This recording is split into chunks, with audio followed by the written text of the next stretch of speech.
అందరికీ నమస్తే అండి. మన రాష్ట్రంలో వ్యవస్థల బలహీనత, రాజకీయ పార్టీల దుర్మార్గం అండ్ రాజకీయ నాయకుల స్వార్థం అండ్ మీడియా భాగోతం ఇవన్నీ కూడా దీనిలో నేను ఇప్పుడు చెప్పబోయే కేసుల్లో పాత్రదారులు, సూత్రధారులు ఏదో ఒక డీవియేట్ చేయడానికి ప్రయత్నించే వాళ్ళు ఏదో ఒక రకంగా వాళ్ళ పాత్ర ఉంటుంది. అందుకే మన రాష్ట్రంలో చాలా కేసులు ఎటూ తెగడం లేదు, ఎటూ తేలడం లేదు. ప్రత్యక్షంగా మన కళ్ళెదురుగా కొన్ని కేసులు కల్పిస్తున్నాయి, తెరమరుగు అయిపోయినవి చాలా కేసులు ఉన్నాయి. ఇప్పుడు 2006-7లో ఉంది ఆయేషా మీరా కేసు. ఏమైందో ఎవరికైనా తెలుసా? ఏం జరిగిందో ఎవరికైనా తెలుసా? ఎవరు ఏం చేశారు తెలియదు. అలాగే 2017లో కర్నూలులో ఉన్న ఒక కేసు, ఒక గిరిజన బాలిక, 10వ తరగతి చదువుతున్న గిరిజన బాలిక. ఆ కేసు గురించి ఎవరికైనా తెలుసా? పాప మా తల్లి ఇప్పటికీ పోరాటం చేస్తూనే ఉంది. ఆ పేరు చెప్తే యూట్యూబ్లో స్ట్రైక్స్ పడుతున్నాయి, అందుకని నేను ఆ పేరు చెప్పలేకపోతున్నాను. ఆ అమ్మాయి కేసు ఏమైందో తెలియదు, సిబిఐ దర్యాప్తు ఇస్తామంటున్నారు, ఇవ్వట్ల. అందులో ఆమెను, ఆ బాలిక తల్లిని రాజకీయంగా ఎవరికి నచ్చినట్టు వాళ్ళు వాడుకుంటున్నారు. అది కూడా పక్కన పెడితే 7 ఏళ్ల కిందట ఉన్న వివేకానంద రెడ్డి గారి కేసు కావచ్చు, అండ్ ఇప్పుడు 2 నెలల నుంచి రాష్ట్రంలో నలుగుతున్న సాయి కృష్ణ కేసు కావచ్చు. ఈ 2 కేసులు కూడా అంతే, ఎటు తెగవు తెలవు. సాయి కృష్ణ కేసే చూడండి, ఆ కేసు చాలా దుర్మార్గం. సరే, అతను ఒక రౌడీ షీటరు, అతను ఒక కరుడు కట్టిన నేరగాడు. అతన్ని పోలీసులు ఏ విధంగా ట్రీట్ చేశారు? పోలీస్ స్టేషన్లో పెట్టి అత్యంత దారుణంగా చిత్రహింసలకు గురి చేసి చంపేశారు. అది సిట్ విచారణలో వెల్లడైంది. సిట్ రిమాండ్ రిపోర్ట్లో కూడా సిఐ నాగరాజు అండ్ అతని సన్నిహితుల పాత్ర ఏమిటనేది చాలా స్పష్టంగా చెప్పారు. అండ్ ఆ పోలీస్ స్టేషన్ పైన కొన్ని అనుమానాస్పద ఆనవాళ్ళు దొరికినట్టు కూడా గుర్తించారు. సో మొత్తానికి పోలీసు విచారణలో, పోలీస్ కస్టడీలో అతన్ని కొట్టి చంపేశారనేది వాస్తవం. ఇంత దారుణం చాలా అరుదుగా జరుగుతాయి దేశంలో. మన రాష్ట్రంలో ఇంత దారుణాలు జరగవు. పోనీ కొడితే కొట్టారు, కనీసం ఆ పార్థివ దేహాన్ని అయినా తల్లికి అప్పగించాలిగా, ఇవ్వాల. ఇది మరీ దారుణం, మరీ పాశవికం, మరీ కర్కసత్వం. సో ఈ కేసులో న్యాయం కోసం ఆ తల్లి పోరాడుతోంది.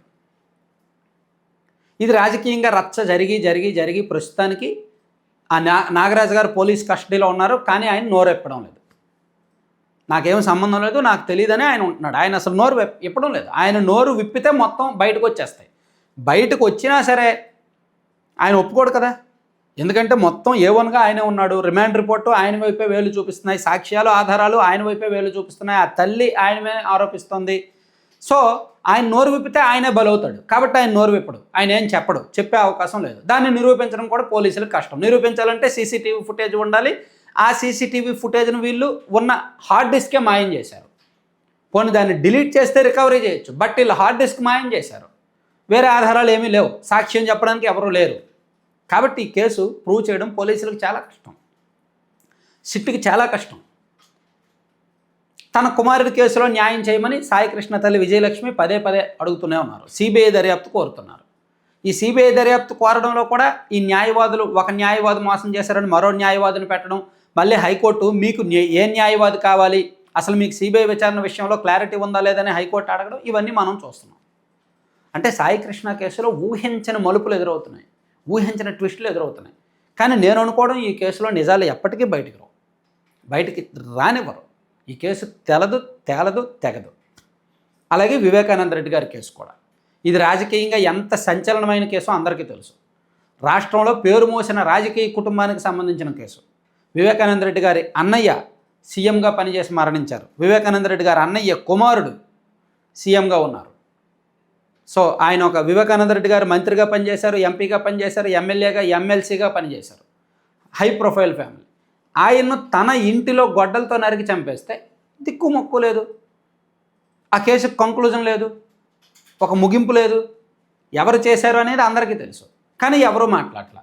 సిబిఐ దర్యాప్తులో అనేక విషయాలు బయటకు వచ్చాయి, కానీ సిబిఐ పూర్తి స్థాయిలో చెప్పడంలో ఇంకా దర్యాప్తు అయిపోయిందని చెప్పి చేతులు దులిపేసుకుంది. కానీ వివేకానంద రెడ్డి గారి కుమార్తె మాత్రం పోరాడుతూనే ఉంది. అసలు నిందితులు ఎవరో ఆమెకు తెలుసు, ఏ కారణంతో చంపారో ఆమెకు తెలుసు. కానీ ఆమె లీగల్గా నిరూపించాలి, చట్టబద్ధంగా నిరూపించాలి, న్యాయస్థానం ముందు దోషులను దోషులుగా నిలబెట్టాలి, నిరూపించాలి. అది న్యాయ ప్రక్రియలో చాలా కష్టం. పాపం ఆమె కూడా అష్ట కష్టాలు పడుతూనే ఉన్నారు. సో సిబిఐ ఆల్మోస్ట్ దగ్గర వరకు వెళ్ళి వెనక్కి వచ్చింది, మళ్ళీ దగ్గరకు వెళ్ళే అవకాశం లేదు. ప్రధాన నిందితుడి దగ్గర వరకు సిబిఐ వెళ్ళింది 2023లో. నాటకీయ పరిణామాల మధ్య అతన్ని అరెస్ట్ చేయాలని వెళ్ళింది, కానీ అతన్ని అరెస్ట్ చేయకుండా మళ్ళీ వెనక్కి వచ్చేసింది. ఇంకా సిబిఐ ముందుకు వెళ్ళట్లేదు, దర్యాప్తు ముగిసిందని చెప్తోంది. సో ఇక్కడ వివేకానంద రెడ్డి గారి కేసులో కుమార్తె ఎంతగా మనోవేదనతో ఫైట్ చేస్తున్నారో, సాయి కృష్ణ కేసులో తల్లి అంతే మనోవేదనతో ఫైట్ చేస్తున్నారు. అక్కడ సాయి కృష్ణ ఎటువంటి వ్యక్తి అయినా సరే అతని మరణం చాలా దుర్మార్గం. అతన్ని పోలీస్ స్టేషన్లో కొట్టి ఆ విధంగా హింసించడం చాలా దుర్మార్గం. సో ఇక్కడ వివేకానంద రెడ్డి గారు హై ప్రొఫైల్లో ఉన్న వ్యక్తి, అందరికీ తెలిసిన వ్యక్తి కూడా అత్యంత దారుణంగా తన గదిలో తన ఇంట్లో ఆ విధంగా గురవ్వడం చాలా దారుణం.